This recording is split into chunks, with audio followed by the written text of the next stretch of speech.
BJP के केंद्रीय मंत्री अनुराग ठाकुर ने चंडीगढ़ से 5 दिन की आशीर्वाद यात्रा की शुरुआत की।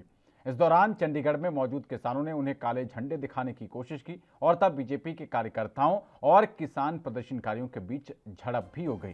किसान समर्थकों के पास यात्रा पहुंचते ही किसान समर्थकों ने भाजपा नेताओं का विरोध करना शुरू कर दिया और काले झंडे भी दिखाए।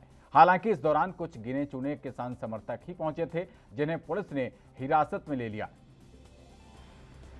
चंडीगढ़ से बीजेपी की जन आशीर्वाद यात्रा की ये तस्वीरें हैं, जहां पर केंद्रीय मंत्री अनुराग ठाकुर जनता से आशीर्वाद लेने के लिए निकले थे, लेकिन वहां पर उनको किसान नेताओं का विरोध झेलना पड़ गया।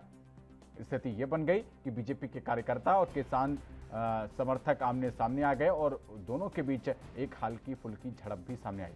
हालांकि किसान जो प्रदर्शनकारी थे वो कम संख्या में थे। इसी के मद्देनजर पुलिस बल ने तत्परता से काम लिया और इन लोगों को हिरासत में ले लिया, सुरक्षित जगह पहुंचा दिया।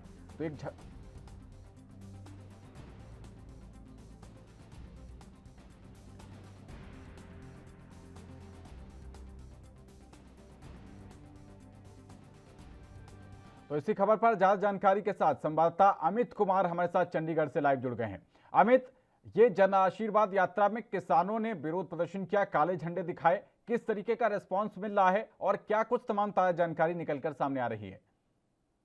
देखिए, चंडीगढ़ में अगर हम बात करें तो लगातार ही किसानी के सपोर्ट में लोग खड़े हैं और लगातार नजर आ रहे हैं, चाहे वो चंडीगढ़ के चौक पे हो, चाहे चंडीगढ़ के हो, किसी भी कोने में हो। पर जब भी बीजेपी कोई प्रोग्राम होता है, चाहे वो लोकल लेवल का हो, चाहे नेशनल लेवल का हो, चाहे स्टेट लेवल का हो, अगर हम कहें इवेंट में प्रोटेस्ट के लिए अगर हम कहें कहीं ना कहीं किसान पहुंच जाते हैं। इससे कुछ समय पहले जब एक सम्मान समारोह रखा गया था, उसमें भी भारी संख्या में किसान वहां पहुंचे थे। पर वहां पे आप कह सकते हैं कि पत्थरबाजी हो गई थी और खुद कह सकते हैं कि जो चंडीगढ़ के मेयर उस समय थे रविकांत शर्मा, अगर उनकी गाड़ी के शीशे पूरी तरह तोड़ दिए गए थे। तो वहीं कुछ ऐसा आज क्या हुआ है कि सिक्योरिटी देखी हुई थी, क्योंकि अनुराग ठाकुर केंद्रीय मंत्री है तो उनकी सिक्योरिटी पहले ही ज्यादा थी और बीजेपी के कार्यकर्ता भी भारी संख्या में मौजूद थे।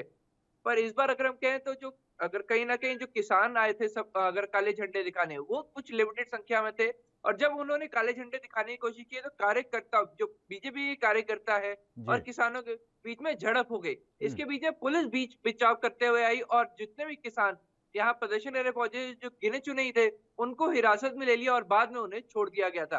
पर अब ये भी चीज़ सामने आ रही है कि जो एक महिला किसान कार्यकर्ता थी, उनका कहना है कि उनके साथ बदसलूकी की गई, बदतमीज़ी की गई और काफ़ी ज़्यादा अगर हम कहें कि उनसे दुर्व्यवहार किया गया। तो जिसकी शिकायत लेके वो आज महिला कमीशन के पास जाएँगी और वहीं अगर हो सके तो वो पुलिस में भी इसकी बाकायदा शिकायत देंगे।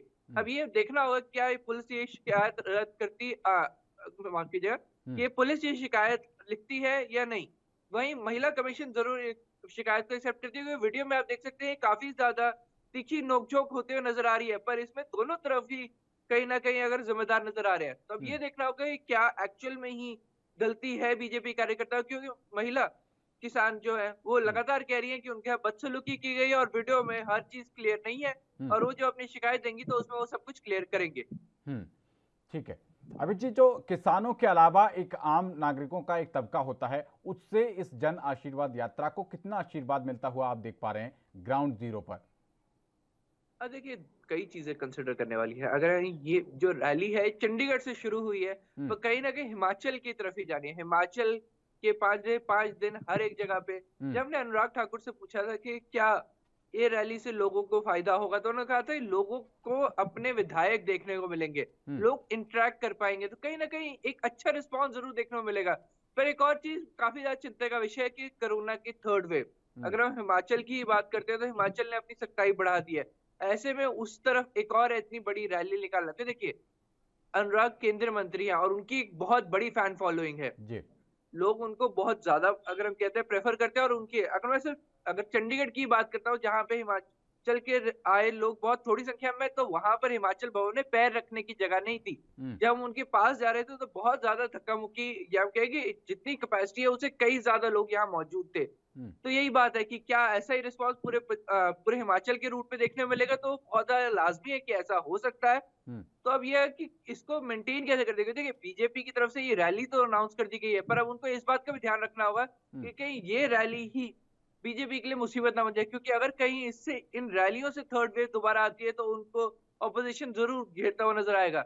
ऑपोजिशन तरफ से बाकायदा सवाल भी उठा दिए गए, उनकी तरफ से कहा गया है कि जो ये आशीर्वाद रैली निकाली जा रही है, तो क्या ये थर्ड वेव को न्योता ही देना हो गया? तो इसके ऊपर अनुराग ठाकुर ने भी सीधा है कि ऑपोजिशन का काम है कि हर एक चीज के ऊपर टिप्पणी करना। वो चाहते हैं कि जितने भी विधायक हैं वो लोगों से ना मिले ताकि लोगों की दिक्कत परेशानियां ना जान सके। तो ये भी उनका कहना है। तो बाकायदा इस रैली से कुछ नहीं होगा, बाकी प्रॉपर अगर हम कहें कि हर एक चीज का ध्यान रखा जाएगा, सोशल डिस्टेंसिंग, मास्क वगैरह उन सब का ध्यान रखा जाएगा और लोगों के बीच में भी जाया जाएगा। अमित, किसान नेताओं का, खासकर जिनको हिरासत में लिया गया, उनका किस तरीके का स्टैंड आ पा रहा है? क्या प्रतिक्रिया है उनकी? वो इस जन आशीर्वाद यात्रा को किस तरीके से मतलब जो देख रहे हैं? देखिए, किसानों से जब बात की गई तो उनकी तरफ से सीधे तौर पे एक चीज की गई कि बीजेपी जब तक जो तीनों किसानी कानून है वापस नहीं लेती है, वो हर एक प्रोग्राम का विरोध करेंगे, चाहे वो प्रोग्राम अच्छा हो चाहे बुरा हो। तो किसी प्रोग्राम पे ऐसे टिप्पणी नहीं करते, वो सीधा ही उसका विरोध करते हैं।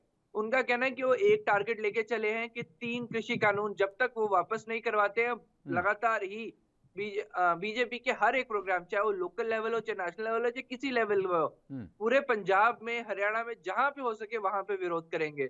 वहीं इसी दौर पे वो यहाँ पहुंचे थे आशीर्वाद रैली, क्योंकि उनको जानकारी थी कि रैली सुबह 10 बजे शुरू होनी है और यहाँ से निकल के हिमाचल तरफ जानी है। तो वो सब पहुंचे और उन्होंने सीधा सीधा विरोध किया था। उन्होंने सीधा अनुराग ठाकुर के खिलाफ नारे लगाए थे, उनके खिलाफ कि उनको काले झंडे दिखाए थे। तो आप देख सकते हैं कि उन्होंने एज सच रैली के लिए कोई कमेंट नहीं किया था। उनके लिए तो सिर्फ एक मकसद लेके चले, 3 कृषि कानून। ठीक है, लेकिन अमित जी, जिस बात की बात कही जा रही है, विपक्ष की तरफ से आप इशारा दे रहे थे कि कोरोना को लेके, कोरोना गाइडलाइंस को लेके विपक्ष घिर सकता है। किसान नेता जो यहाँ पर पहुंचे थे प्रदर्शन करने, वो भी कोरोना गाइडलाइंस का पालन करते हुए नहीं दिख रहे। तस्वीरें साफ बता रही हैं कि एक दो के चेहरे को छोड़ दें तो बाकी के चेहरों पर मास्क भी नहीं है, सोशल डिस्टेंसिंग नदारद है। तो कोरोना तो शायद हवा में उड़ा दिया है सभी ने, चाहे वो पक्ष हो या फिर विपक्ष हो। यहाँ कहीं ना कहीं हम देख सकते हैं कि बहुत चीज ध्यान देने वाली है कि लोग इस चीज को इग्नोर करते हुए नजर आ रहे हैं। चाहे अगर हम आपको बता दें कि कोई प्रोग्राम होता है, वहां पे लोग जरूर जाते हैं, मास्क जरूर होता है सबके हाथ में, पर मुंह पे नहीं होता है, हाथ में होता है। वहीं प्रोटेस्ट में जा रहे होते हैं तो ये चीज आजकल एक ट्रेंड बन गई है कि लोग मास्क उतार देते हैं क्योंकि उनको प्रोटेस्ट करने जा रहे हैं। उनका कहना है कि हम प्रोटेस्ट करने जा रहे हैं तो इसलिए हम मास्क नहीं पहनेंगे, जो कि बहुत गलत अगर हम मैसेज दे रहे हैं लोगों में, क्योंकि उनका कहना है कि कोरोना काफी हद तक चला गया है और अगर जो थर्ड वेव आएगी तब हम दोबारा से मास्क पहनना शुरू कर देंगे। तो लोग इस माइंडसेट से चल रहे हैं कि जब कोई परेशानी आ जाएगी उसको तब फेस करेंगे, पर जबकि उससे पहले फेस करने की जरूरत है। किसानों की अगर हम बात करते हो, लगातार उनकी तरफ से प्रदर्शन किया जा रहा है, तो आप देख सकते हो ज्यादातर लोग उनके तरफ से ज्यादातर लोग मास्क पहनते हैं, पर कई लोग मास्क नहीं भी पहनते हैं। तो उसमें पर्सनल लेवल पे हम लोग बातचीत करने की कोशिश की, उन्होंने कहा है कि हमें कोरोना से ज्यादा डर नहीं लगता, हमें अपनी जीवन के लिए हम लोग लड़ रहे हैं। तो अगर जब तक हमारे हक का फैसला नहीं आता तो कोरोना तो बाद में मारेगा, पहले ये 3 कानून ही था हमें मारा। चलिए, बहुत शुक्रिया अमित कुमार जी इस अहम जानकारी के लिए आपका।